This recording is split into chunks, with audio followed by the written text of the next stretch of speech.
While you were glued to the flashing charts this week, the real decision was made behind closed doors in Basel, Switzerland, not gossip.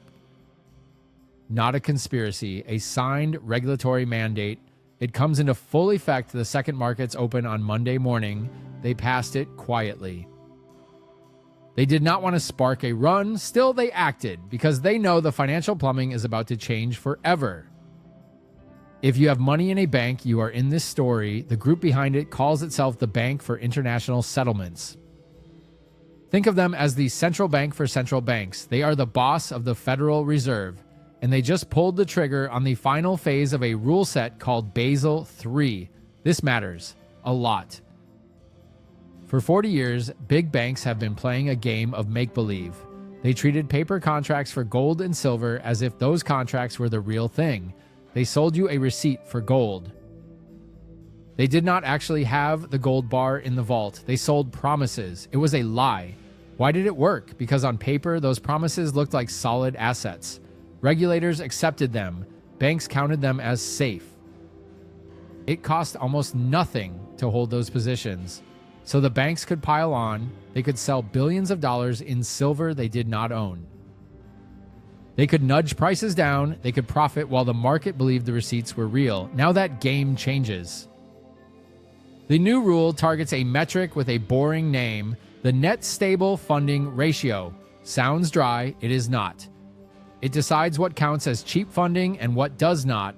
Under the new rule, holding paper promises stops being cheap. It becomes expensive.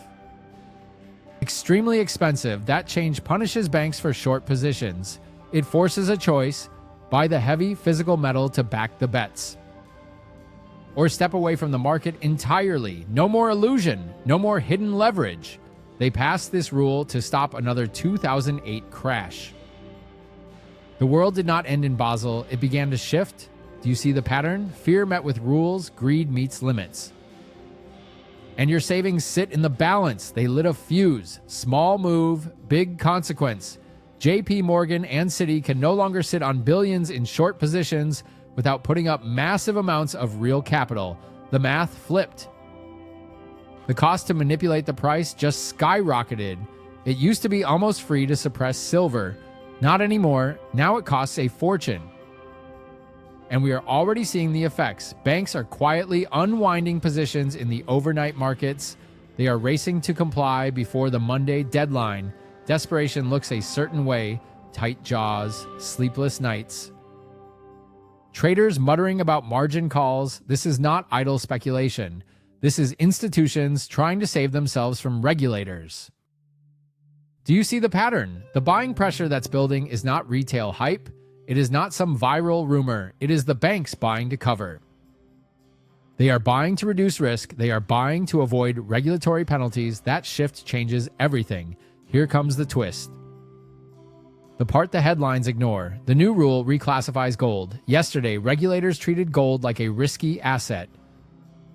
It was lumped in with volatile stocks. Starting Monday, gold becomes a Tier 1 asset. That means it is treated like risk-free capital. The same status as holding physical cash or U.S. treasuries. Imagine a banker hearing that. Yesterday, sell the metal to suppress the price. Today, buy the metal to strengthen the balance sheet. Incentives reverse. The largest sellers in the world suddenly flip to buyers. What does that do to a price floor? It doesn't nudge it, it cements it. This explains the weird behavior we saw last week. Remember the liquidity vacuum? The market just stopped moving. Traders panicked. Or did they? It wasn't a computer glitch. It was market makers stepping back. They pulled sell orders. They didn't want to be stuck on the wrong side when the new rules kicked in. They were recalibrating algorithms for a new reality where physical metal matters more than paper promises. And it isn't just banks watching. Industrial giants like Tesla and Samsung are reading the same reports. They are aware. If banks stop selling paper silver, physical demand will meet a much smaller supply. So what happens then? The price will have no choice but to catch up. Do you feel the tension? The market has been quietly rewiring itself.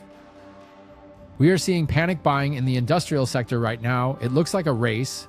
Factories on one side, They are scrambling to lock in supplies for electronics and cars. They worry about shutdowns. They fear production lines stalling. They will pay up to avoid that. On the other side, banks are grabbing physical inventory. Why? To meet new capital rules, to satisfy regulators. They cannot afford to be short. They see paper promises as fragile. They want metal in hand. There is not enough silver for both of them. Do you see the squeeze? The West is finally admitting defeat. China has been doing this for months. The Shanghai Gold Exchange only trades fully allocated physical metal. They do not play the paper games. By passing similar rules, Western regulators are quietly conceding the Chinese model. They are admitting that paper derivatives are dangerous. They are admitting that physical metal is the only true safety. Why does this matter to you? Because making the banking system safer has a cost. It crushes the currency. To buy the gold and silver they need, banks have to sell something else. What will they sell? Dollars? Treasuries? That selling puts massive downward pressure on the dollar. It is a seesaw. As gold and silver revalue higher to become Tier 1 assets, the purchasing power of the dollar propping them up must fall. The revaluation of gold is the devaluation of your savings. There is a specific danger if you hold metals with a bank. If you have an unallocated silver account, you are in the crosshairs. The bank is now incentivized to close your account. Holding your unallocated silver is a liability for them. Do not be surprised if you get a letter soon saying, "We are discontinuing our precious metals program." Here's a check for the cash value. They do not want to hold the metal for you. They need it for themselves. You will not hear about the net stable funding ratio on the nightly news. It is too technical. It is not flashy. But this is the plumbing of the entire financial world. The media will scream about volatility. They will not tell you why it is happening.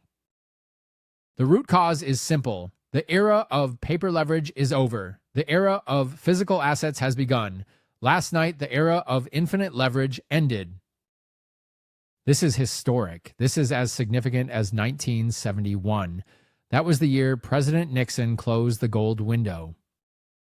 Back then, the government moved us away from metal. Now, over 50 years later, Basel is moving us back to metal. It is a U-turn, slow, boring.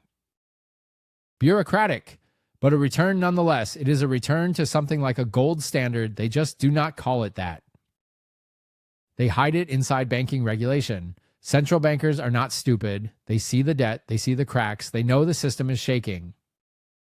So they prepare lifeboats. Those lifeboats are shaped like gold and silver. Why gold and silver? Because physical metal cannot be conjured by a ledger entry. It is real. It is heavy. It is finite. Banks will step back from cheap manipulation. New costs force them to hold real capital. That changes behavior. What does it mean for prices? It means true price discovery, the real price. Not the price set by paper promises. Short term, expect chaos. Expect panic. Paper shorts will scramble to cover. Volatility will spike. Trading desks will sweat. Do you see the pattern? The long-term trend is locked in. The price must rise. It has to reach a level where physical supply meets physical demand without paper receipts diluting value. That level sits significantly higher than $85. There is a catch. This rule change hits your wallet in a way you do not expect. Banks holding more capital means less money to lend. The credit spigot turns down. Mortgages get harder. Business loans get harder. The economy slows, deflationary pressure builds, but the Federal Reserve will not let it crash. They will counter with inflationary printing. A slowing economy plus money printing equals stagflation. In stagflation, stocks and bonds suffer. Silver historically performs best in this weather. The smart move, copy the banks. If banks must hold physical metal, you should hold physical metal. If the banks are exiting paper contracts, you should exit paper contracts. Do not bet against the house. The wind is blowing toward tangible assets. They passed the law. The rules have changed. Monday morning is the start of a new era. The banks are scrambling to comply. The shorts are covering. The physical market is tightening. This isn't a conspiracy theory. It is a regulatory reset. The paper game is over. The physical game has begun. But there is a trap, a doom loop, one the banks accidentally built for themselves. Complying with the new rule can bankrupt a bank. How? Stay with me. First, the London loophole. For years, the London Bullion Market Association, the LBMA, ran a cheat code, unallocated gold. A paper entry on a ledger. It read like an IOU. It counted as a high-quality asset. Banks treated it as if it were a bar in a vault. They could lease the same bar several times. It was a fractional reserve trick, a paper pyramid. Profits bloomed, risk hid.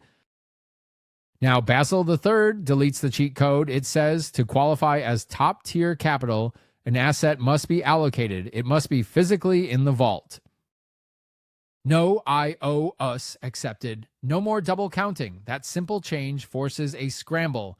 London banks suddenly need physical inventory.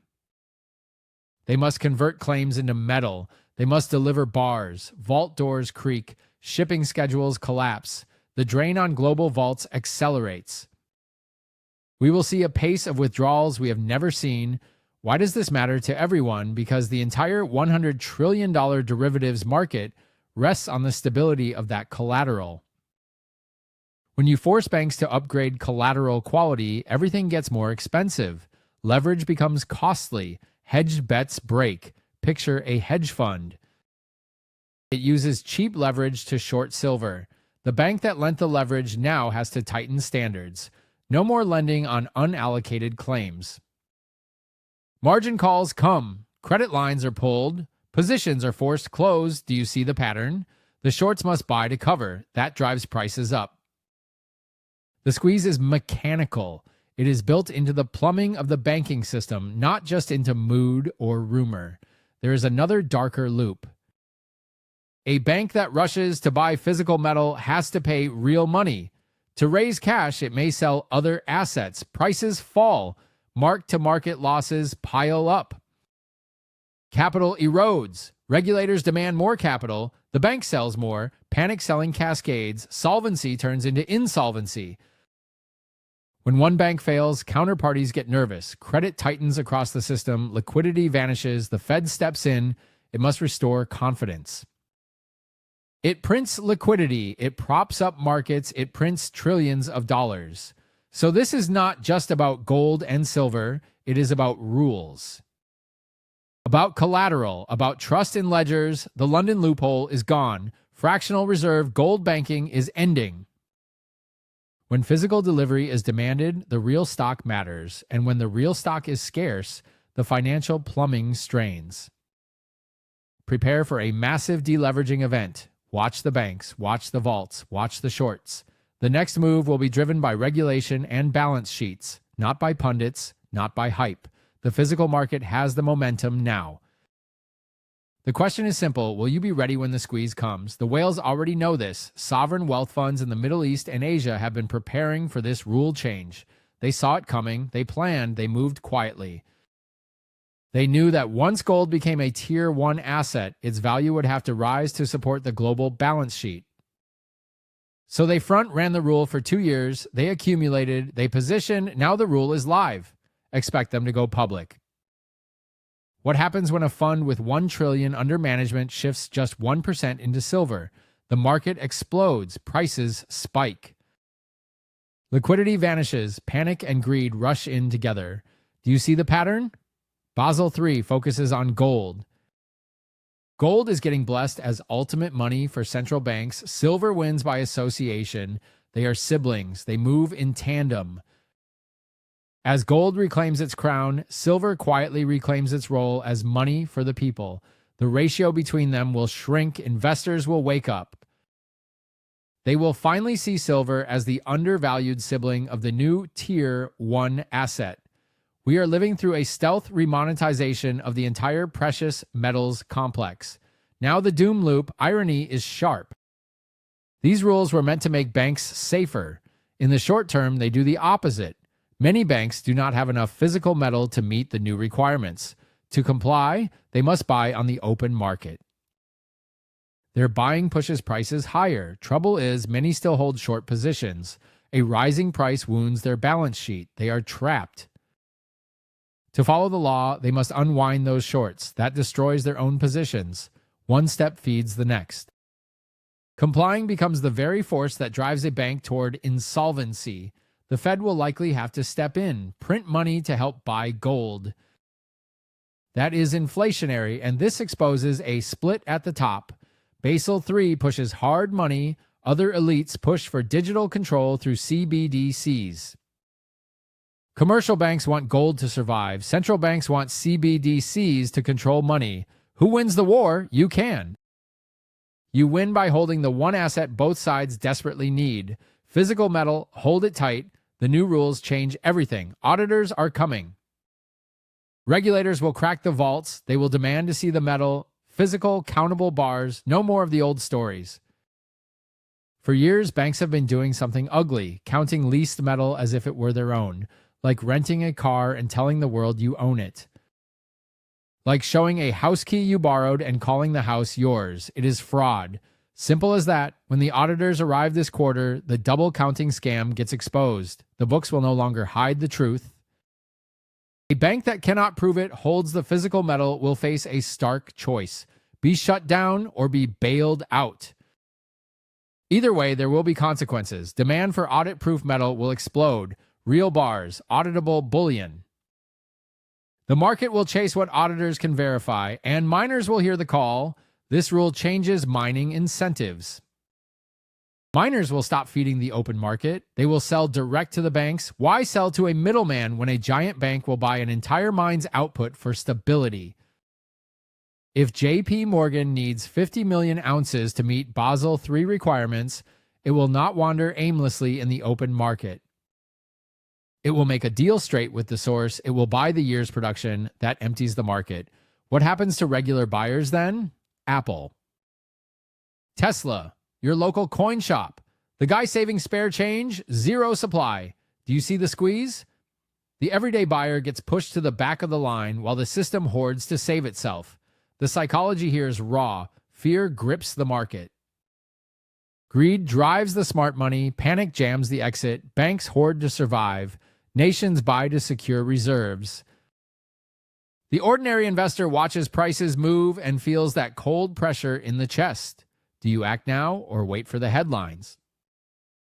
The rule technically starts Monday. Full implementation will take a few years, but markets are time machines. They price future reality today.